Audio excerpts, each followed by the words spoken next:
tiếng ca đàn đêm lại khác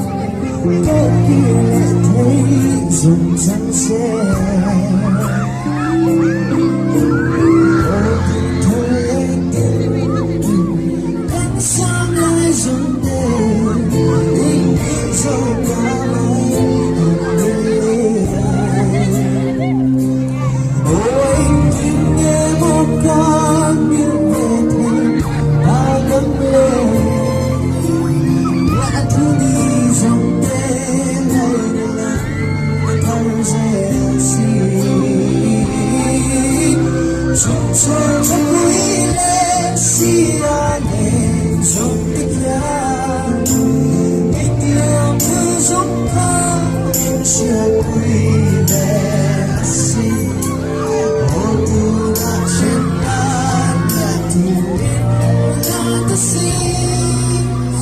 hôm nay